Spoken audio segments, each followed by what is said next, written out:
Hello दोस्तों, तो कैसे हैं आप लोग। उम्मीद करते हैं अच्छे होंगे और आपकी पढ़ाई भी अच्छी चल रही है। आज हम लोग कुमार गौरव सर के द्वारा स्टैटिक जीके का क्लास लिया गया था। आप देख सकते हैं स्टैटिक जीके क्लास 1 है, जो क्लास लिया गया था कल शाम को टॉप 50 क्वेश्चन का। तो उसका हम लोग आज जो है रिवीजन क्लास करने वाले हैं। तो आप लोग वीडियो के अंत तक बने रहे और इसका पीडीएफ आपको टेलीग्राम चैनल पे मिल जाएगा, जिसका लिंक डिस्क्रिप्शन में दे दिया गया। तो चलिए शुरू करते हैं। तो हमारा पहला क्वेश्चन है कि गुरु केलुचरण महापात्र का संबंध किस नृत्य से है। तो केलुचरण महापात्र का संबंध जो है वो ओडिसी नृत्य से है। और ओडिसी नृत्य से और किसका किसका संबंध है, तो संयुक्ता पाणिग्राही और सोनल मानसिंह का भी संबंध है ओडिसी से। और सोनल मानसिंह भारतनाट्यम से भी संबंधित है। आगे है कि शास्त्रीय भाषा और मान्यता वर्ष। शास्त्रीय भाषा और मान्यता वर्ष। तो शास्त्रीय भाषा तमिल, संस्कृत, तेलुगु, कन्नड़, मलयालम, उड़िया 6 जो है वो शास्त्रीय भाषा है। और इसको मान्यता कब मिला, तमिल को 2004 में मिला है, संस्कृत को 2005 में मिला, तेलुगु को 2008 में मिला है, कन्नड़ को जो है 2008 में मिला है, यानी तेलुगु और कन्नड़ को 2008 में मिला है। और मलयालम को 2013 में मिला। और उड़िया जो है 2014 में मिला उड़िया को, जो कि नवीनतम मतलब लेटेस्ट शास्त्रीय लैंग्वेज है। और जो अभी अप्रूवल मिल गया है 3 और लैंग्वेज को अप्रूवल मिल गया, प्राकृतिक, पाली और फारसी को भी। तो कुछ दिन में ये भी शामिल हो जाएंगे। अगला क्वेश्चन है, हाल ही में वर्ष 2024 में पद्म विभूषण से सम्मानित पद्मा सुब्रमण्यम का संबंध किस शास्त्रीय नृत्य से। तो पद्मा सुब्रमण्यम का संबंध किस शास्त्रीय नृत्य से, तो भारतनाट्यम से है। किससे, भरतनाट्यम से। और भारतनाट्यम को और अन्य किस नाम से जानते हैं, सादिर अट्टम के नाम से भी जानते हैं।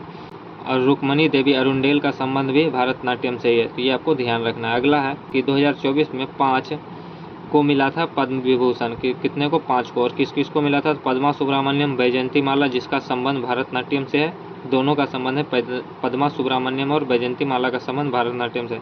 अगला है वेंकैया नायडू, जो पूर्व उपराष्ट्रपति थे। और चौथा है चिरंजीवी, जो कि साउथ के एक्टर हैं। और 5वां है विंदेश्वरी पाठक, विंदेश्वरी। तो ये 5 को इस साल जो है पद्म विभूषण से सम्मानित किया गया है। आगे है जागोई और चलोम किस शास्त्रीय नृत्य का मुख्य भाग है। जागोई और चलोम किस शास्त्रीय नृत्य का मुख्य भाग है, तो मणिपुरी का मुख्य भाग है जागोई और चलोम।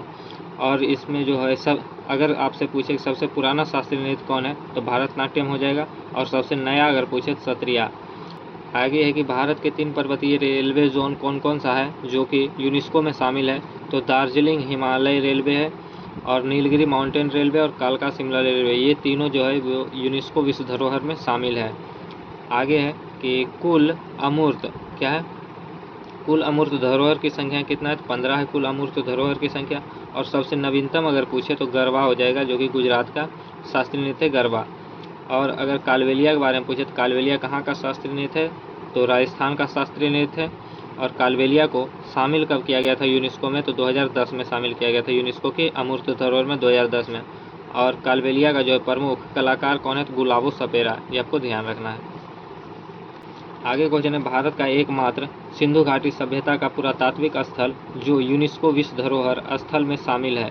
तो यूनेस्को विश्व धरोहर स्थल में शामिल सिंधु घाटी सभ्यता का एकमात्र पुरातात्विक स्थल कौन सा है, तो धौलावीरा हो जाएगा, जो कि गुजरात में। और धौलावीरा कौन से क्रम का है, तो 40वें क्रम का है यूनेस्को में शामिल होने वाला। और अगर क्वेश्चन पूछे कि एकमात्र सिंधु घाटी सभ्यता स्थल जो 3 भाग में बटा है, तो 3 भाग में कौन सा सिंधु स्थल बटा है, तो वो है धौलावीरा। अगला क्वेश्चन, हॉर्नबिल उत्सव कितने दिन तक चलने वाला उत्सव है। तो हॉर्नबिल कितने दिन तक चलता है, तो 10 दिन तक चलता है। और स्टार्ट कब होता है, तो 1 दिसंबर से स्टार्ट होता है। और हॉर्नबिल जो है वो नागालैंड का त्यौहार है, नागालैंड में मनाया जाता है। और हॉर्नबिल को हम लोग फेस्टिवल ऑफ फेस्टिवल कहते हैं, यानी त्योहारों का त्यौहार कहते हैं। आगे केरल के सबरीमाला मंदिर में कौन सा उत्सव आयोजित होता है, तो केरल के सबरीमाला मंदिर में जो है मकर विलक्कू त्यौहार उत्सव जो है, मकर विलक्कू उत्सव वो सबरीमाला मंदिर में मनाया जाता है। सरहुल त्यौहार कहाँ मनाया जाता है, ये क्वेश्चन अगला है कि सरहुल त्यौहार कहाँ मनाया जाता है, झारखंड में मनाया जाता है। आगे है कि इथोपिया की राजधानी कहाँ है। इथोपिया की राजधानी कहाँ है, इथोपिया की आदिस अबाबा है। केन्या की राजधानी अगर पूछे तो नैरोबी हो जाएगा। तंजानिया की हो जाएगा दोदोमा। और लीबिया की हो जाएगी त्रिपोली। आगे है कुछ देश दिया हुआ है, उसका मुद्रा और राजधानी दिया हुआ है। तो ये देख लेते हैं। तो मंगोलिया की अगर मुद्रा पूछे या मंगोलिया की मुद्रा, तो तुगरिक हो जाएगी और इसकी राजधानी जो है वो उलान बटोर है। मंगोलिया की राजधानी तुगरिक और राजधानी उलान बटोर। बांग्लादेश की मुद्रा क्या है? टाका है और इसकी राजधानी जो है वो ढाका है। और भूटान की मुद्रा हो जाएगा न्यूगल्ट्रम और राजधानी थिम्पू। संयुक्त अरब अमीरात की राजधानी कहाँ है? अबू धाबी है और मुद्रा है दिरहम। दक्षिण कोरिया की मुद्रा क्या है? तो वॉन है और राजधानी कहाँ है? सियोल है। जापान की मुद्रा येन है और राजधानी ओटावा। तो ये सब पॉइंट आपको ध्यान रखते जाना है और इसका PDF टेलीग्राम चैनल पे मिल जाएगा, तो वहाँ आप ज्वाइन करके देख सकते हैं PDF को। अगला है, वर्ष 1966 में पहली बार मरणोपरांत भारत रत्न पुरस्कार किसे प्रदान किया गया था? तो मरणोपरांत 1966 में पहला भारत रत्न पुरस्कार जो दिया गया था वो लाल बहादुर शास्त्री जी को दिया गया था। और पहली महिला जिसे भारत रत्न सम्मानित किया गया था वो थी इंदिरा गांधी, जिसे 1971 में दिया गया था। और बीच में इसको बीजेपी की सरकार ने बंद कर दी थी और उसके बाद जो स्टार्ट हुआ था, फिर कांग्रेस सरकार ने फिर इसको स्टार्ट किया था भारत रत्न को।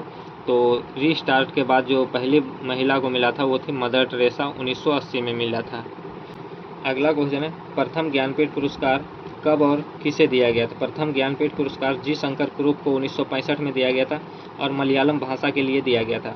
पहली महिला जिसे ज्ञानपीठ पुरस्कार दिया गया तो वो थी आशापूर्णा देवी। और कुल कितने भाषा में दिया जाता है ज्ञानपीठ पुरस्कार? तो 23 भाषा में दिया जाता है।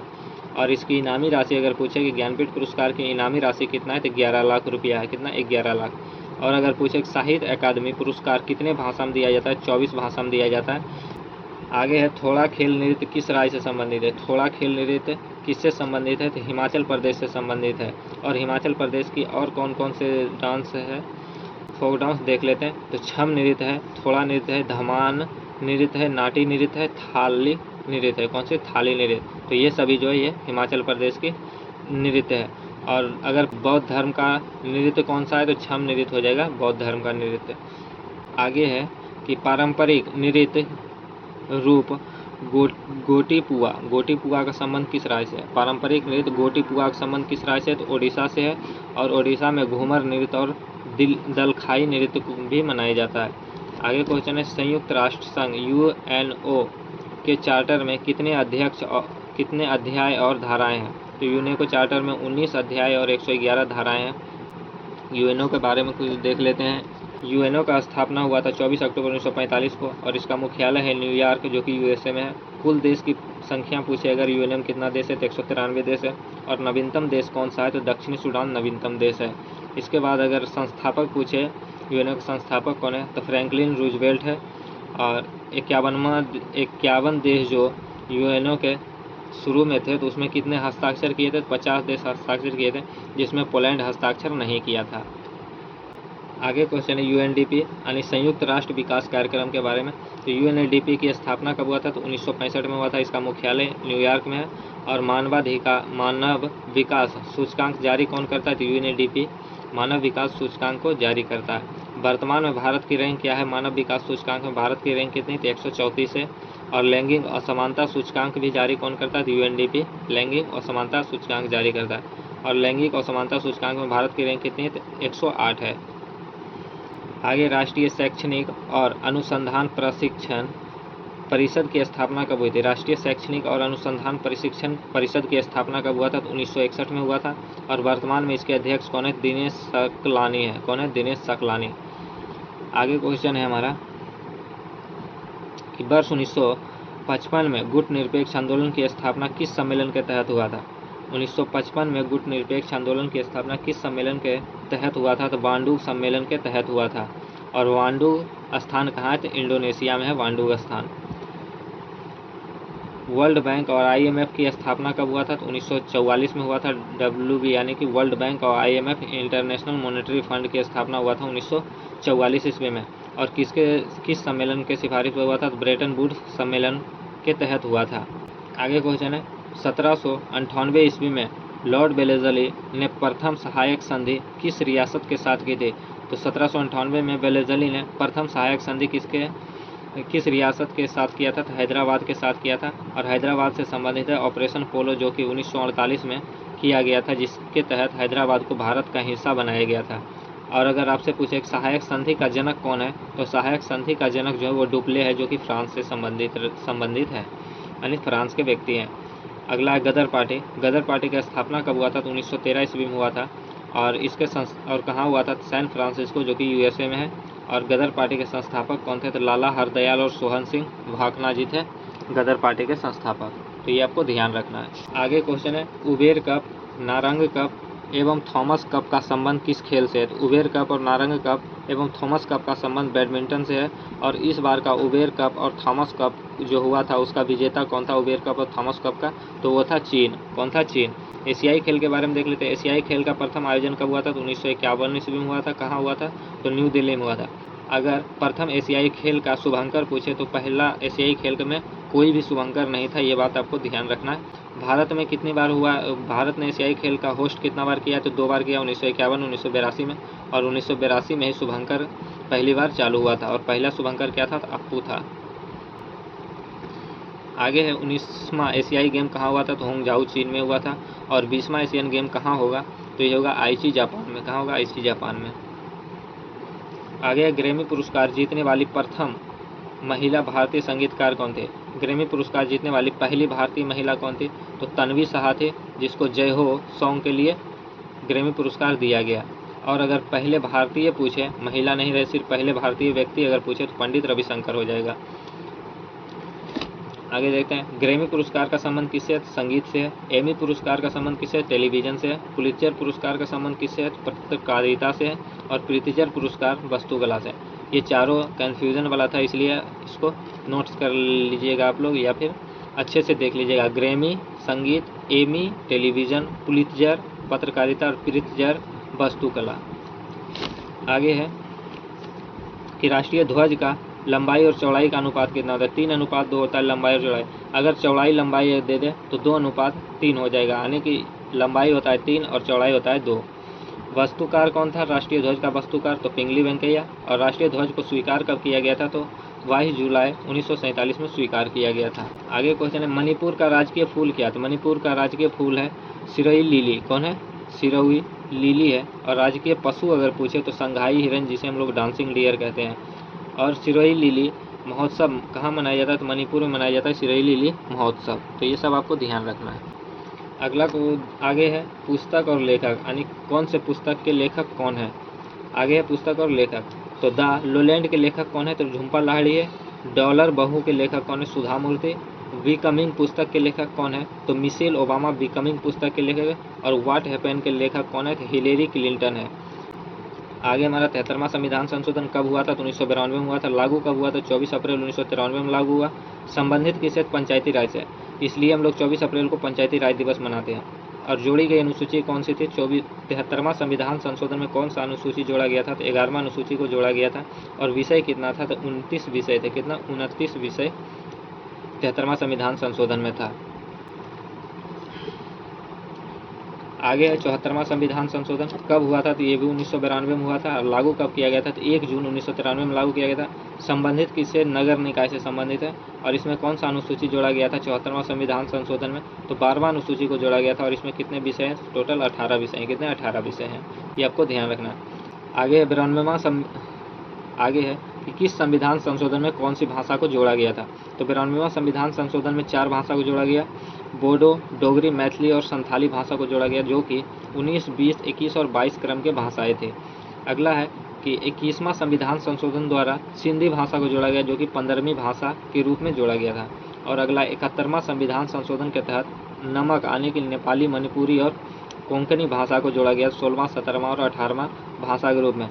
मूल संविधान में कितनी भाषाएं थी, तो 14 भाषाएं थी मूल संविधान में। 15वां भाषा को 21वां संविधान संशोधन द्वारा जोड़ा गया। 16वां, 17वां और 18वां संविधान को 16वां, 17वां और 18वां भाषा को जोड़ा गया था 71वां संविधान संशोधन, जो कि नेपाली, मणिपुरी और कोंकणी के रूप में जोड़ा गया था। और 19वां, 20वां, 21वां और 22वां भाषा को बोडो, डोगरी, मैथिली और संथाली के रूप में 92वां संविधान संशोधन द्वारा जोड़ा गया था। तो ये सारे पॉइंट आपको ध्यान रखने हैं। अगला क्वेश्चन है आगे बांसुरी वादक। बांसुरी वादक कौन कौन से बांसुरी वादक है, कौन कौन से व्यक्ति का संबंध बांसुरी वादक से है, तो बांसुरी वादक जो है पन्नालाल घोष, हरिप्रसाद चौरसिया और राकेश चौरसिया, ये तीनों जो है ये तीनों बांसुरी वादक है। और शिव कुमार शर्मा और भजन सोपारी जो है वो संतूर वादक है। क्या है? संतूर वादक। आगे क्वेश्चन है हमारा कि वर्ष 2024 में ग्रैमी पुरस्कार से सम्मानित गणेश राजगोपालन का संबंध किस वाद्ययंत्र से है?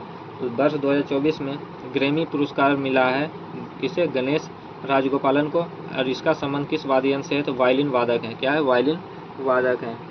आगे क्वेश्चन है पृथ्वी के उत्तरी ध्रुव पर पहुंचने वाला प्रथम व्यक्ति कौन है? तो पृथ्वी के उत्तरी ध्रुव अगर पूछे, पृथ्वी के उत्तरी ध्रुव पर तो रॉबर्ट पियरे पहुंचा था। और अगर दक्षिणी ध्रुव पूछे तो एमंडसन हो जाएगा। क्या? एमंडसन हो जाएगा। अगर पूछे पृथ्वी के चक्कर लगाने वाला पहला व्यक्ति कौन है? तो फर्डिनेंड मैगेलन था। कौन? फर्डिनेंड मैगेलन था पृथ्वी के चक्कर लगाने वाला व्यक्ति। आगे क्वेश्चन है IOC यानी कि अंतर्राष्ट्रीय ओलंपिक समिति, इंटरनेशनल ओलंपिक कमेटी, इसका स्थापना कब हुआ था? 23 जून 1894 ईस्वी को हुआ था। पहली भारतीय महिला सदस्य कौन थे अंतर्राष्ट्रीय ओलंपिक समिति के? तो नीता अंबानी थे। वर्तमान अध्यक्ष कौन है? तो थॉमस वॉक है वर्तमान अध्यक्ष। आगे क्वेश्चन है कि भारतीय कैबिनेट मंत्री से इस्तीफा देने वाले प्रथम व्यक्ति कौन है? भारतीय कैबिनेट मंत्री से इस्तीफा देने वाले पहले व्यक्ति कौन है? तो श्यामा प्रसाद मुखर्जी है। कौन? श्यामा प्रसाद मुखर्जी। अगर आपसे पूछे कि प्रथम चुनाव आयुक्त कौन थे? तो सुकुमार सेन थे। और पहले वित्त आयोग अध्यक्ष कौन थे? तो केसी नियोगी जी थे। RBI के पहले गवर्नर कौन थे? CD देशमुख। अगर भारतीय गवर्नर पूछे CD देशमुख हो जाएगा। और पहले गवर्नर आपको कमेंट करके बताना है पहले गवर्नर कौन थे, ये आपको कमेंट करके बताना है। अगला क्वेश्चन है कि ओलंपिक खेल में पदक जीतने वाली पहली महिला। तो ओलंपिक खेल में पदक जीतने वाली पहली महिला थी कर्णम मल्लेश्वरी। और ये किस खेल से संबंधित थी? तो ये भारोत्तोलन यानी वेट लिफ्टर थे। और ये किस ओलंपिक में जीती थी? तो 2000 ईस्वी के सिडनी ओलंपिक में ये ब्रॉन्ज मेडल जीती थी। कौन सी मेडल? Bronze medal. आगे क्वेश्चन है कि 2 ओलंपिक मेडल जीतने वाली पहली महिला कौन थी? PV सिंधु थी, जो 2016 में सिल्वर मेडल और 2020 में ब्रॉन्ज मेडल जीती थी। और अगर पूछे कि एक ही ओलंपिक में 2 मेडल जीतने वाली पहली महिला कौन है? तो मनु भाकर हो जाएगी, जो कि 2024 पेरिस ओलंपिक में 2 ब्रॉन्ज मेडल जीता था शूटिंग के अंदर। इसका खेल क्या था? शूटिंग। तो शूटिंग के अंदर 2 मेडल जीती थे मनु भाकर। लघु उद्योग किस कमेटी की सिफारिश पर शुरू की गई? तो हुसैन समिति हो जाएगा। राज्यसभा का विकास जो हो जाएगा वो बीजी खैर आयोग था। OBC का आरक्षण किस कमेटी के सिफारिश पर हुआ था? तो ये आपको बताना है। कर सुधार का संबंध किससे? तो राजा चलैया समिति से। राज चलैया समिति जो कि 1991 से संबंधित है। नई शिक्षा नीति किससे संबंधित है? कस्तूरी रंगन समिति से संबंधित है, 2020 में जो स्टार्ट हुआ था। आगे है जैव विविधता दिवस कब मनाते हैं? तो 22 मई को मनाते हैं। बुक्स एंड कॉपीराइट डे कब मनाते हैं? तो 23 अप्रैल को मनाते हैं। और पंचायती राज दिवस कब मनाते हैं? 24 अप्रैल। मलेरिया दिवस कब मनाते हैं? 25 अप्रैल को। और पृथ्वी दिवस अगर पूछे तो 22 अप्रैल हो जाएगा। जैव विविधता 22 मई, आपको ध्यान रखना है। आगे राष्ट्रीय बालिका दिवस कब मनाते हैं? राष्ट्रीय बालिका दिवस जो मनाते हैं हम लोग 24 जनवरी को मनाते हैं। विश्व कंप्यूटर साक्षरता दिवस 2 दिसंबर को मनाते हैं। राष्ट्रीय सांख्यिकी दिवस 29 जून को मनाते हैं। 29 जून इसलिए 29 जून को ही PC महाननोबिस जी का जन्म हुआ था। कोटोपैक्सी और चिम्बरेंजो ज्वालामुखी कहाँ है? तो इक्वाडोर में है। माउंट मेरापी, सिनाबुंग, ईबू और क्राकातोआ ज्वालामुखी कहाँ है? तो इंडोनेशिया में है, ये आपको ध्यान रखना है। आगे विषुवत रेखा को 2 बार काटने वाली नदी कौन सी है? कांगो नदी। मकर रेखा को 2 बार काटने वाली नदी कौन सी है? तो लिम्पोपो नदी है। कर्क रेखा को 2 बार काटने वाली नदी माही नदी है। शिकागो शहर अगर पूछे कि किस झील के किनारे है? तो मिशिगन झील के किनारे है शिकागो शहर। और सबसे बड़ी मीठे पानी की झील अगर पूछे तो क्या हो जाएगा? सुपीरियर झील हो जाएगा। और अगर पूछे कि केवल USA में स्थित झील कौन सी है? तो मिशिगन झील है। मिशिगन झील है। विनिपेग झील कहाँ है? तो कनाडा में है विनिपेग झील, जहाँ गेहूं की सबसे बड़ी मंडी स्थित है। अथावास्का झील कहाँ है? अथावास्का झील भी कनाडा में है, जहाँ यूरेनियम का भंडार है। तो ये था हमारा आज का सेशन। आपको कैसा लगा? आई होप कि अच्छा लगा होगा। अगर आपको सेशन अच्छा लगा तो अपने दोस्तों में ज़रूर शेयर करिएगा। साथ ही साथ वीडियो को लाइक और चैनल को सब्सक्राइब कर लीजिएगा ऐसे ही क्लास के लिए, जो कि आपको टाइम सेविंग करके देगा। तो आप लोग चैनल को सब्सक्राइब करके बेल आइकन को प्रेस करके रखिएगा, ताकि वीडियो जब भी अपलोड करें तो सबसे पहले आपके पास नोटिफिकेशन पहुंच जाए। और अगर आपको इसका PDF चाहिए तो ये PDF जो है टेलीग्राम चैनल पे अपलोड कर दिया गया, तो आप लोग टेलीग्राम चैनल को ज्वाइन करके PDF ले सकते हैं। और टेलीग्राम चैनल का लिंक डिस्क्रिप्शन में दे दिया गया। तो कमेंट करके ज़रूर बताइएगा कि वीडियो आपको कैसा लगा। मिलते हैं नेक्स्ट वीडियो के साथ, तब तक के लिए जय हिंद, वंदे मातरम।